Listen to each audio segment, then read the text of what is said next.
যুবভারতীতে ভাঙচুরের ঘটনায় গ্রেফতার ৫। শুভপ্রতিম দে, গৌরব বসু নামে দুজনকে ভাঙচুরের ঘটনা আগে গ্রেফতার করা হয়েছিল। সিসিটিভি ফুটেজ খতিয়ে দেখে গ্রেফতার করা হয়েছে, এমনটাই পুলিশের দাবি। মোট ৫ জনকে এখনো পর্যন্ত গ্রেফতার করা হয়েছে, যাদেরকে দেখা গিয়েছে যুবভারতীতে ভাঙচুর করতে। আমরা জানি যে যুবভারতীতে ভাঙচুর চলে এবং তাতে চেয়ার ভাঙা হয়, লাইট ভাঙা হয়, একাধিক স্ট্রাকচার ভাঙা হয়। সেই সমস্ত ক্ষেত্রে এবারে সিসিটিভি ফুটেজ খুঁজে খুঁজে পুলিশ তাদেরকে খোঁজ করছে এবং ইতিমধ্যেই ৫ জনকে গ্রেফতার করা হয়েছে এখনো পর্যন্ত, সেই খবর পাওয়া যাচ্ছে। নান্টু রয়েছে। নান্টু, আজকে আমাদের প্রতিনিধি সরাসরি এই নিয়ে এখনো পর্যন্ত কি আপডেট রয়েছে? না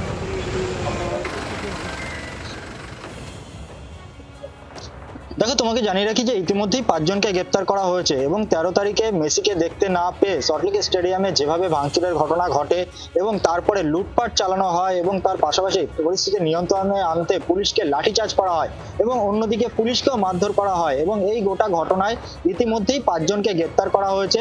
প্রথমে ২ জনকে গ্রেপ্তার করা হয়, তার পরবর্তীতে জিজ্ঞাসাবাদ করে আরো ৩ জনকে গ্রেপ্তার করা হয়েছে এবং পুলিশ সূত্রে যেটা জানানো হচ্ছে যে ওই দিনকে বিভিন্ন সোশ্যাল মাধ্যম যে ফুটেজ, সেই ফুটেজ তারা খতিয়ে দেখেছেন। স্টেডিয়ামের যে সিসিটিভি লাগানো রয়েছে তার ফুটেজ খতিয়ে দেখা হয়েছে এবং বিভিন্ন সংবাদ মাধ্যমের যে ভাঙচুরের ঘটনার যে ফুটেজ, সেই ফুটেজও খতিয়ে দেখে মূলত চিহ্নিতকরণ করা হচ্ছে এবং সেই চিহ্নিতকরণের মাধ্যমেই এই ৫ জনকে গ্রেপ্তার করা হয়েছে। শুধু ভাঙচুর নয়, তার পাশাপাশি যে লুটপাট, অর্থাৎ চেয়ার থেকে শুরু করে টপ নিয়ে যাওয়া, ফুলের টপ, সেই ঘটনাতেও কিন্তু গ্রেপ্তার হয়েছে এবং তার মধ্যে দেখা গেল যে এই ৫ জনের মধ্যে একজনের হাতে ফুলের টপ ছিল যখন তাদেরকে নিয়ে বের করা হয়। অর্থাৎ এই ভাঙচুর এবং লুটপাট এই ঘটনাতে মোট ৫ জনকে গ্রেপ্তার করা হয়েছে এবং একাধিক এখনো পর্যন্ত যেটা আমরা পুলিশ সূত্রে জানতে পারছি আরো বেশ কয়েকজনকে জিজ্ঞাসাবাদ করা হচ্ছে।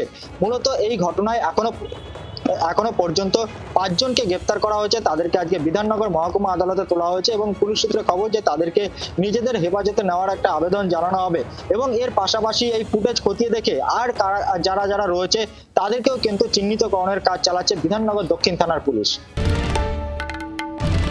বাংলার আওয়াজ, বাঙালির আবেগ, জি ২৪ ঘন্টা।